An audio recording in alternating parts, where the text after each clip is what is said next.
Hay historias que relatan acontecimientos que han pasado de verdad en la Segunda Guerra Mundial. Hay una de esas que sucedió en el Atlántico del Norte. Se trataba de un portaaviones que fue amenazado por submarinos enemigos y para enfrentarlos enviaron a 5 de sus mejores aviones con 5 de sus mejores pilotos. Y era de noche. El capitán del portaaviones se dio cuenta de que estaban en grave peligro y dio la orden de que apagasen todas las luces del barco. Así que apagaron todas las luces.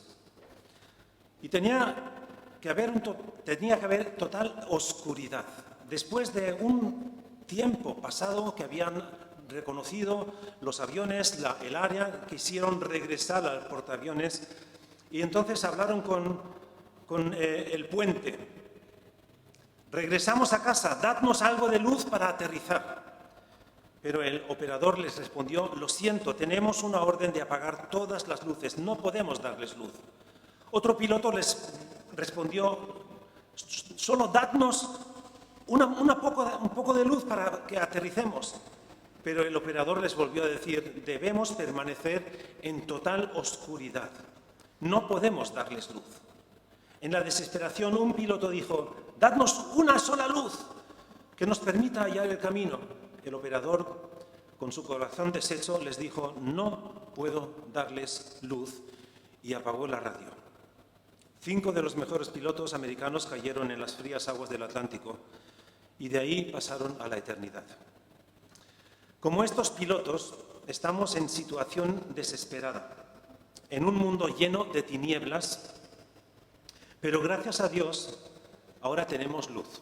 Y no me refiero a la luz eléctrica, a los focos que tenemos aquí, la luz que nos ayuda a proyectar todos los aparatos, sino tenemos esa luz que resplandeció, de la que hemos leído al principio en el culto, en Isaías 9, versículo 2, cuando dice que el pueblo que andaba en tinieblas vio una gran luz y los que moraban en tierras de sombra y de muerte, luz resplandeció sobre ellos. ¿Cómo cambia la situación?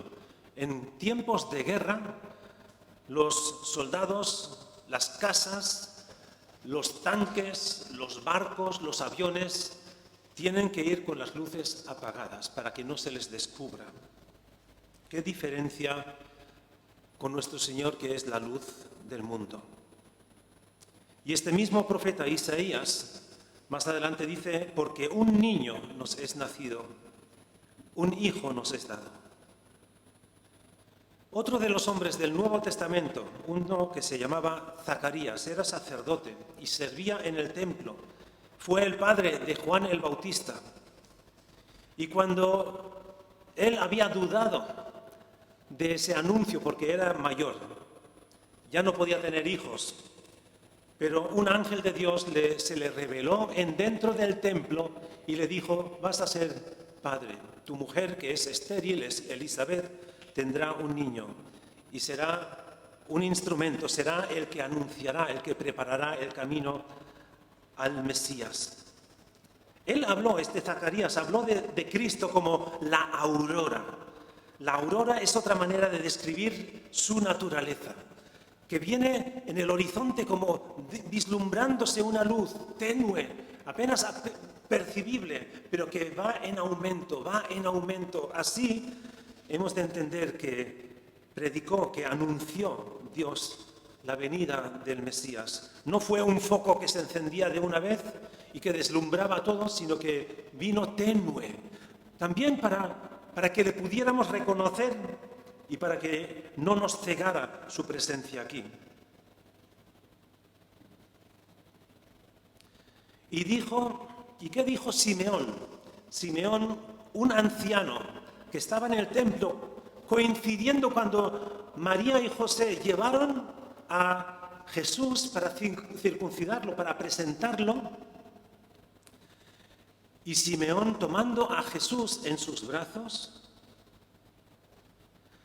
dijo, has preparado para todos los pueblos luz para revelación y a todos los gentiles. Una visión que Simeón posiblemente ni comprendía lo que decía, porque para el pueblo judío el Mesías, en cuanto viniera, vendría a los judíos. Pero aquí ya está diciendo que va a ser una luz, una revelación a todos los gentiles.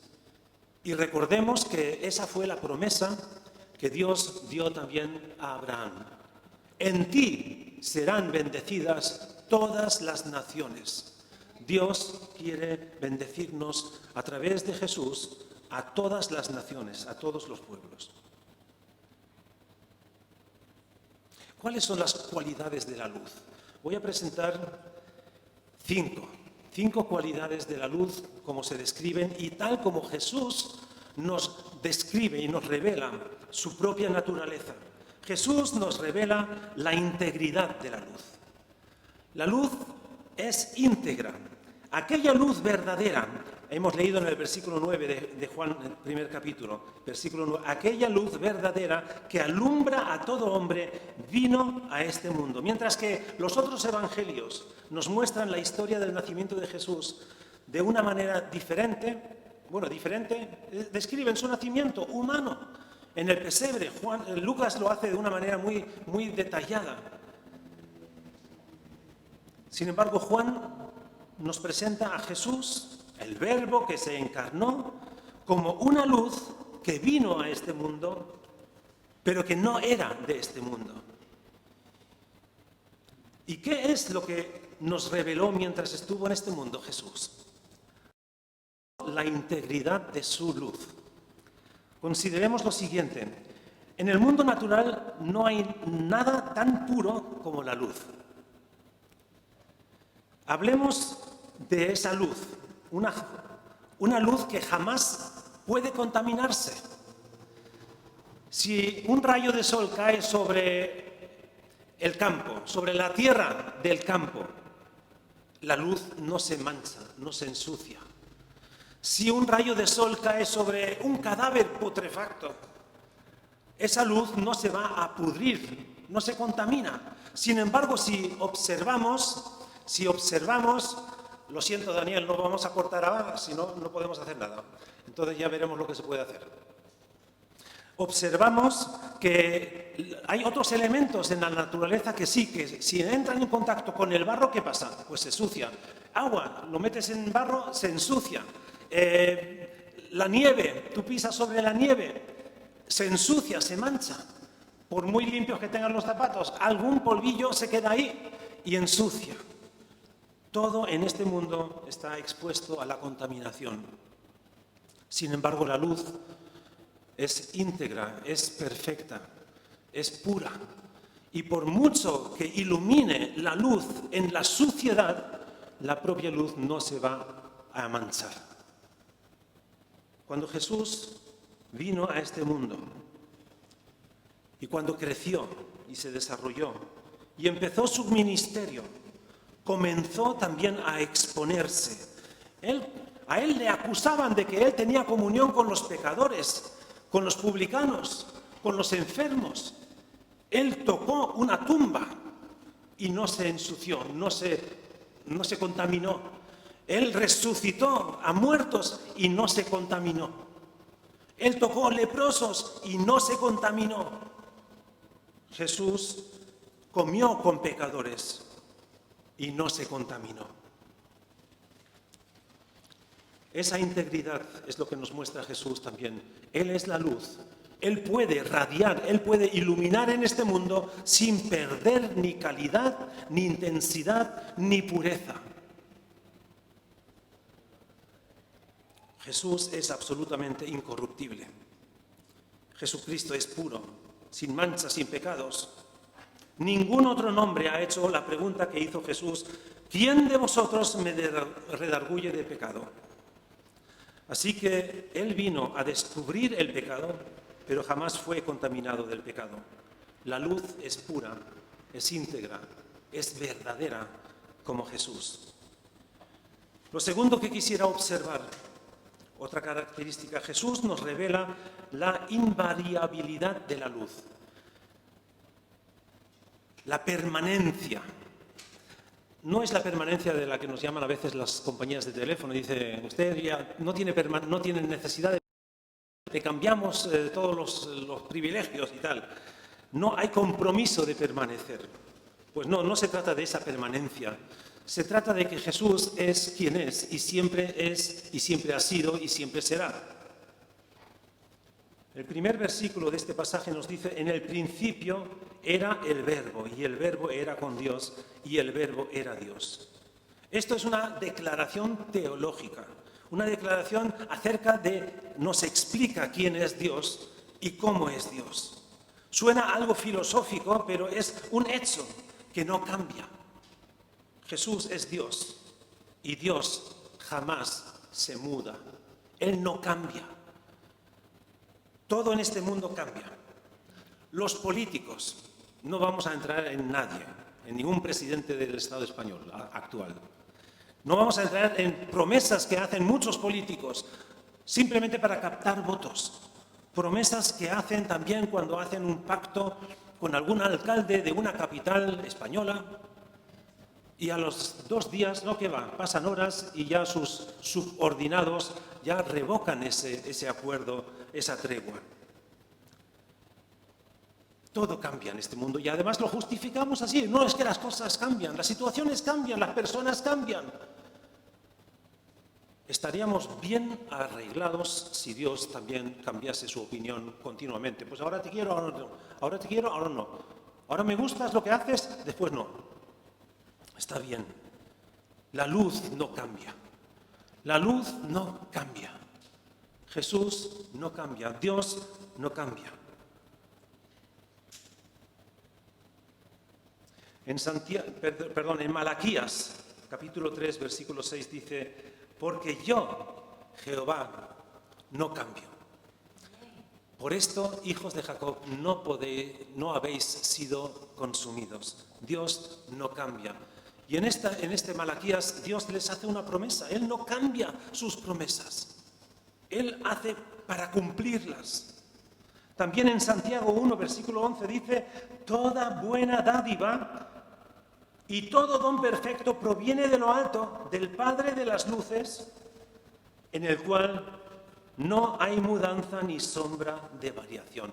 Aquí no está diciendo sombra en el sentido de que hay oscuridad, sino no hay ni pizca, ni una mota de cambio, de variación. Dios es fiel a sí mismo y de eso nos podemos fiar. Nuestra fe en Dios, cuando Jesús nos pide que creamos en Él, está fundamentada también en eso. Pongan su confianza en Jesús porque Él es de fiar. Él no cambia según las circunstancias. Él es fiel. La luz no cambia. Antes estuvimos hablando de ese ejemplo de la luz. Y si hay algo que no cambia acerca de la luz es su velocidad. Casi 300.000 kilómetros por segundo. Por segundo. La luz viaja a esa velocidad. Constante, continuo, 300.000 kilómetros por segundo. Todo es relativo. Ayer fuimos unos cuantos al Roque de los Muchachos, caminando. Tardamos 7 horas y media con descansos y pausas. Pero por la noche leí en la prensa local que un tijarafero, y además fue corriendo, nos adelantó, lo vimos, fue corriendo y alcanzó desde el puerto de Tazacorte hasta el Roque de los Muchachos en 5 horas y 20 minutos. Nosotros estábamos contentos con las 7 horas y él de un tirón, ahí. Todo es relativo, ¿no? Todo es relativo. La velocidad de la luz no cambia. Todo lo demás cambia. En este mundo cambia. Y es curioso que Dios, precisamente cuando creó el universo, lo primero que creó, además de crear el universo, creó la luz. Y dijo, sea la luz. Y esa luz es constante, permanente, es pura, es invariable. Así es Jesús también para nosotros. Lo que Él dice, lo que Él cumple, lo que Él dice, lo que Él promete, lo cumple.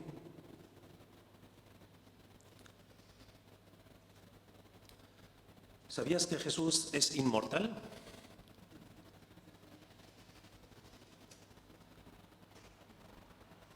Y un día también nosotros, por estar en Él, revestidos de Él, inmersos en su luz, también lo seremos, transformando nuestro cuerpo. El tiempo es lo que ha hecho que todo cambie. Vivimos en el tiempo, no estamos en la eternidad. Vivimos en el tiempo y en el tiempo todo pasa.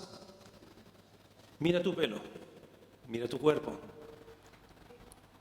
¿Cómo cambiamos? O el pelo o el no pelo, porque a veces es el no pelo lo que nos demuestra que el tiempo está pasando. Alégrate porque un día serás parte de esa dimensión eterna, invariable. Jesús nació en Belén, esa luz del mundo. Pero piensa ahora también en aquellos quienes estarán en el infierno. Allí no habrá luz, allí habrá una oscuridad eterna, mientras que Jesús permanece en la luz constante. En Hebreos leemos en el capítulo 13, Él es el mismo ayer, hoy y por los siglos. En un mundo que está expuesto a tanta variación, a tantos cambios, es una maravilla pensar, y es un consuelo, y es un buen fundamento pensar que Jesús es un fundamento, es firme. Él no cambia, ahí no hay inflación ni deflación. Alguien dijo, a Dios nadie le pone nervioso. Todo se desmorona, pero el Señor, la luz del mundo, permanece igual. Estoy comunicándoles esto porque eso es lo que nos ha de dar seguridad y tranquilidad. Tercera observación acerca de la luz y lo que Jesús nos revela, y es que la luz triunfa sobre las tinieblas. Todas las cosas por Él fueron hechas y sin Él nada de lo que es hecho fue hecho. En Él estaba la vida y la vida era la luz de los hombres. La luz en las tinieblas resplandece y las tinieblas no prevalecieron contra ella. Hay una traducción, otra traducción que dice la luz resplandece en las tinieblas y las tinieblas no prevalecieron, que esa es realmente la intención de esta frase. ¿No es extraño que la batalla en este mundo de luz y tinieblas?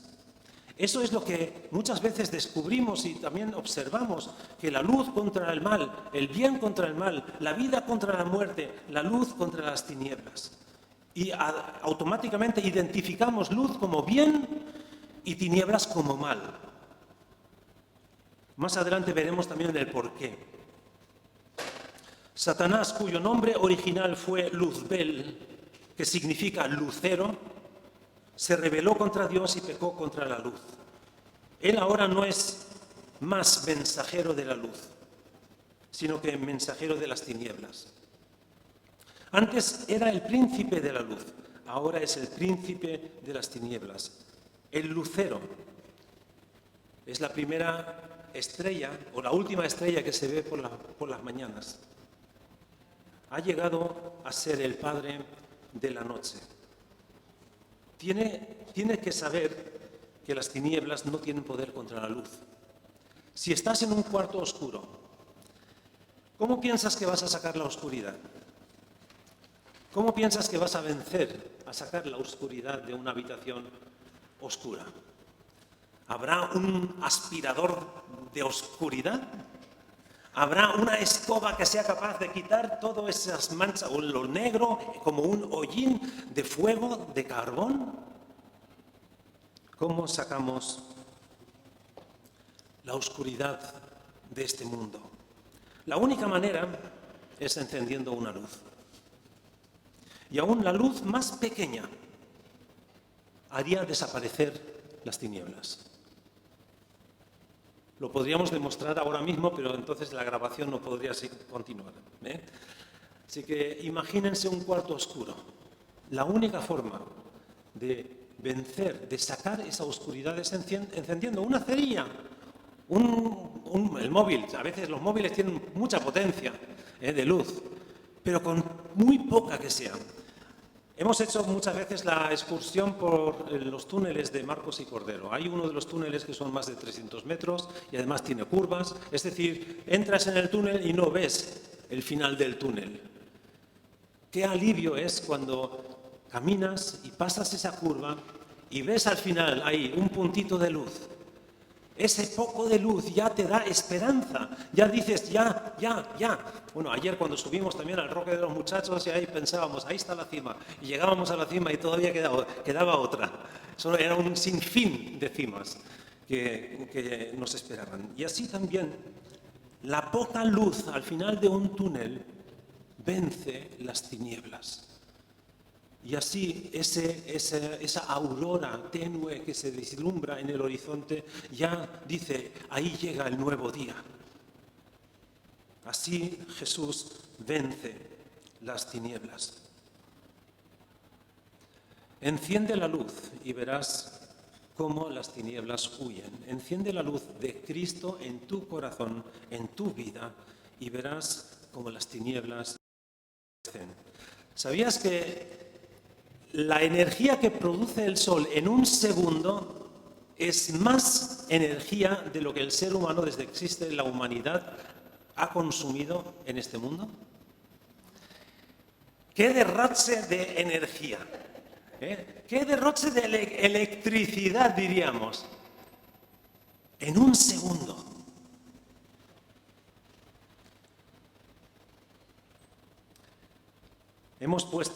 El ser humano ha puesto los pies sobre la luna, pero jamás podremos poner los pies sobre el sol.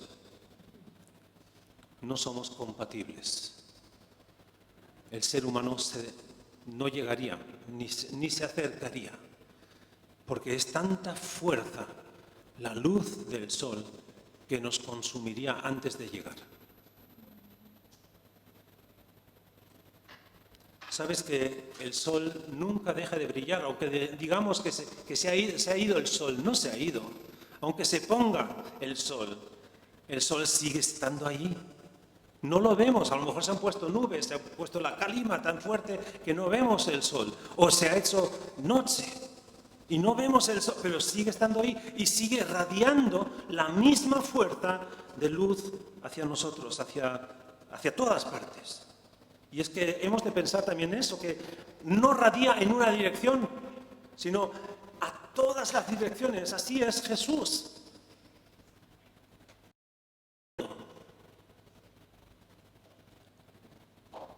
El sol nunca deja de brillar. Bueno, hasta que termine su vida, ¿no? Pero Jesús es mucho más que este sol. Él creó el sol. En 1 Timoteo 6, versículo 16, leemos o nos dice que Jesús es el único ser que tiene inmortalidad. Él venció la muerte. Al que habita en luz inaccesible, a quien el hombre jamás podrá ver. Ese es Jesús. No podemos verle en su perfección, en su fuerza, en su potencia. Él es Dios, Él es perfecto, Él es inamovible. Esa luz es perfecta, es pura, esa luz es siempre. El cuarto aspecto que quisiera enfatizar: Jesús nos revela la eficacia de la luz.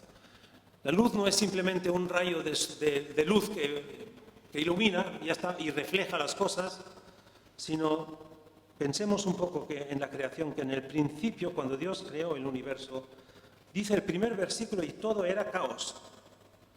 La palabra hebrea es tohu vabohu. Eso es caos, estaba totalmente desordenado. Y Dios crea, lo primero que crea es luz. Luz. Y no es el sol lo que crea, eso viene el tercer día. El tercer día crea Dios el sol y las estrellas.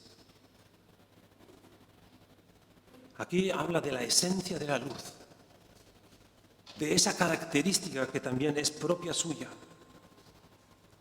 y que conlleva a que lo desordenado, el caos, se pueda convertir en cosmos, en orden. Eso es lo que va a hacer también la luz de Jesús en tu vida. Si permites que Él entre en tu corazón, esa luz, ilumine en tu corazón, va a convertir el caos de tu vida en un orden que le refleje a Él. En la botánica también conocemos, no sé, los que han estudiado un poquito esto, o se estudia normalmente en el instituto, conocemos la fotosíntesis, ¿no? Es una palabra griega que significa fotos, luz, y síntesis, es decir, el efecto del conjunto de la luz, el efecto conjunto de la luz. Las cosas que crecen se juntan debido a la luz. La luz hace que las plantas produzcan la clorofila, y esto es lo que les da vida. Eso es lo que también posibilita que se transforme el monóxido de carbono, el dióxido de carbono, en oxígeno. Eso es vida. Sin luz no hay vida posible. ¿Qué clase de planeta sería este mundo si no tuviésemos luz, si fuese oscuro completamente? Sería un lugar sin vida. Cuando Jesús vino al mundo, en él estaba la vida, y la vida era la luz de los hombres. Lo hemos leído en el Evangelio de Juan. Un corazón sin la luz de Jesús está lleno de tinieblas. ¿Qué es lo que sucede cuando esto es? Cuando Jesús entra en la vida, la llena de luz y comienza a darse esta fotosíntesis espiritual, y el creyente comienza a crecer a través de esa luz. Hay un hermoso amanecer en el alma que tiene la luz de Cristo en su vida.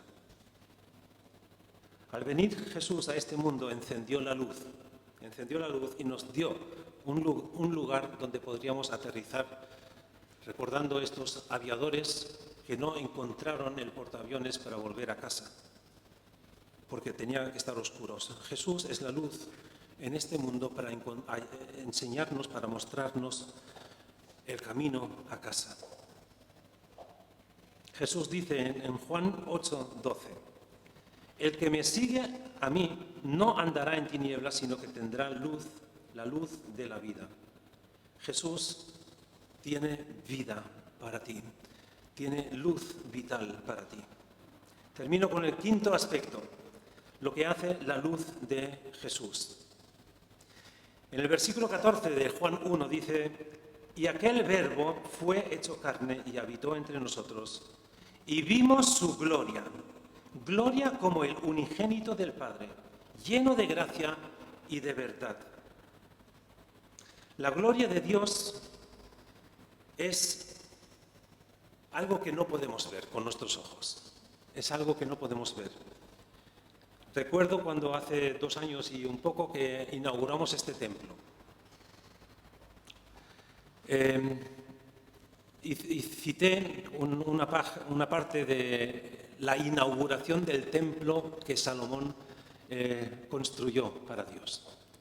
Y cuando la gloria de Dios llenó el lugar, todos los sacerdotes, todos tuvieron que abandonar el templo, porque la gloria de Dios era insoportable para ellos. La presencia de Dios es insoportable para nosotros en nuestra condición, tal como estamos. No podríamos soportarlo. Cuando Dios tiene el encuentro con su pueblo en el Sinaí, cuando Dios quiere convocarles para hacer el pacto, los 10 mandamientos, no se los iba a dar solamente a Moisés, sino Él se los quería dar a todos.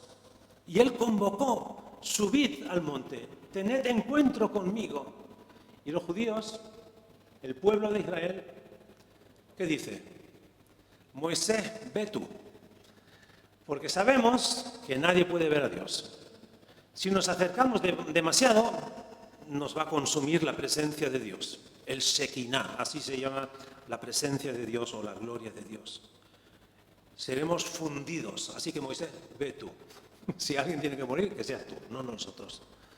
Y a veces así somos, ¿verdad? pero Jesús nos revela la gloria de Dios y es algo tan cercano y tan diferente como esa gloria destructora. No porque quiera destruir. El sol no es que nos esté apuntando a ver si nos dispara, a ver a quién mata, sino es su naturaleza de luz pura, intensa, fuerte, sin medidas. Si esa gloria de la luz de Dios, de Jesús, iluminase aquí, en estos momentos, posiblemente nos consumiría. Ese era el temor también de Moisés, del pueblo de Israel en ese momento. Pero miren, lo que ha hecho Dios es con misericordia. Ha encendido una velita, esa aurora tenue, flojita, para que la veamos y nos consuele, nos conforte, nos ayude, nos enseñe y no nos deslumbre y nos consuma y nos queme y nos destruya. Esa gloria de Dios es lo que nos demuestra también aquí, la luz, la pureza. Lo que nos espera también, miren, cuando en el Apocalipsis habla acerca de la nueva Jerusalén, que Dios estará en medio de su pueblo y ya no habrá sol, porque la gloria de Dios será su luz. Es decir, el sol se quedará deslumbrado de la gloria de Dios. Eso es lo que nos espera. Y para que nos hagamos una idea, si ahora no somos capaces ni mirar nada al sol, porque nos quemaría la retina, nos quedaremos ciegos, ese sol tan fuerte que produce en un segundo tanta energía que nosotros no podemos consumirla en toda nuestra existencia.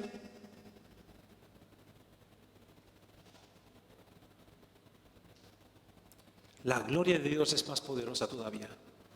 La presencia de Dios que se postraba entre los querubines en el arca del pacto, en ese lugar del encuentro, ahí estaba la gloria de Dios presente en el templo y lo tenían ahí no a oscuras, sino lo tenían cubierto y cerrado para que nadie se perjudicase o fuese consumido por la presencia de Dios. Sin embargo, Dios en el Apocalipsis nos dice que Él estará en medio de su pueblo, en medio de nosotros, y nosotros seremos su pueblo y Él será nuestro Dios. Él será nuestra luz. No estará expuesto a consumo porque el sol también se consume. El sol un día pues perderá su fuerza, explotará, implotará y después se convertirá en un enano rojo, o en una enana roja, el sol, la estrella. Pero Dios será y es nuestra luz.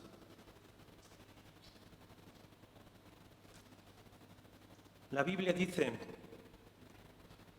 en Juan 3, bueno, lo dice Jesús cuando estaba hablando con Nicodemo. En esta conversación surge esto. Esta es la condenación.